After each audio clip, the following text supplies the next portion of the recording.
এবং আরেকটি ইবাদত পশু কোরবানির, ঈদ উল আজহা উদযাপন বিশ্ব মুসলিম উম্মাহ করবে। আজকে অমুসলিমদের সাথে সাথে নাস্তিক পন্থী যারা আছে, মুসলমান নামধারী, এরাও বিভিন্ন রকমের কটূক্তি করে ইসলামের কিছু বিধানাবলী পালন করার ক্ষেত্রে। এমনকি ঈদ উল আজহার এই পশু কোরবানির ক্ষেত্রেও তারা ছাড় দেয় না। তারা বলে মুসলমানরা এই জিলহজের 10, 11, 12 3 দিনে লক্ষ লক্ষ কোটি কোটি পশু নিধন করে, বলেন নাউজুবিল্লাহ মিন যালিক। সমস্ত মাখলুকের স্রষ্টাকে আমাদের স্রষ্টা। যত মাখলুক, যে সমস্ত প্রাণী আমরা কোরবানি করি কার নামে? আল্লাহর দেওয়া পশু আল্লাহর নামে আমরা কোরবানি করি। তোমার সমস্যা কোথায়? এরপরে আল্লাহ তাআলা এই প্রাণীগুলোর ভিতরে আল্লাহ তাআলা বরকত রেখে দিয়েছেন। শুধুমাত্র জিলহজের 10 তারিখ যে পরিমাণ পশু পৃথিবীর জমিনে আল্লাহর নামে কোরবানি হয়, বছরের আর কোনো দিন এত হয়? এরপরে দ্বিতীয় দিন, তৃতীয় দিনও হয়। এছাড়াও সারা বছর প্রতিদিন অসংখ্য পশু কোরবানি হয় কিনা?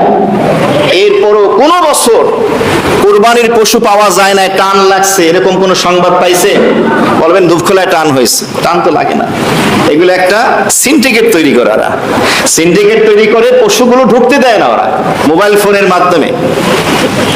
শ্মশান ঘাটের অবস্থা কি, অমুক হাটের অবস্থা কি, অমুক হাটের অবস্থা কি, এই অবস্থাগুলো তারা পর্যালোচনা করে এবং একটা সংকট, কৃত্রিম একটা সংকট তৈরি করে, যাতে করে ক্রেতারা গিয়ে পশু যেন তারা বেশি মূল্যে ক্রয় করে।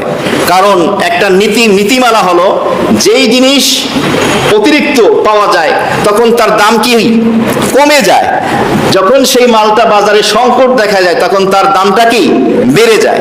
তো এরকম কিছু মুনাফিক মুসলিম নামধারী রয়েছে, যারা মুনাফা হাসিলের জন্য মুসলমানদের এই ধর্মীয় উৎসব পালন করবে।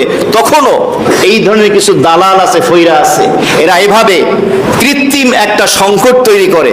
তা না হলে পৃথিবীর কোন জমিনের ভিতরে কুরবানির পশুর সংকট হবে, পাওয়া যাবে না, এটা হতে পারে না। কারণ বরকত দিয়েছেন কে? আল্লাহ। একটা গরু, একটা ছাগল সর্বোচ্চ 1টা 2টা হয়তো বাচ্চা দেয়, একটা কুকুর 7টা 8টা 10টা বাচ্চা দেয়।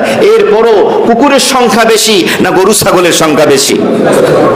গরু ছাগলের। কারণ কুকুরের ভিতরে আল্লাহ বরকত দেন নাই, গরু ছাগল মহিষ উট দুম্বা এর ভিতরে বরকত দিয়েছেন আমার আল্লাহ। তুই কত খাবি খা, আল্লাহ তাআলা দিয়েছেন।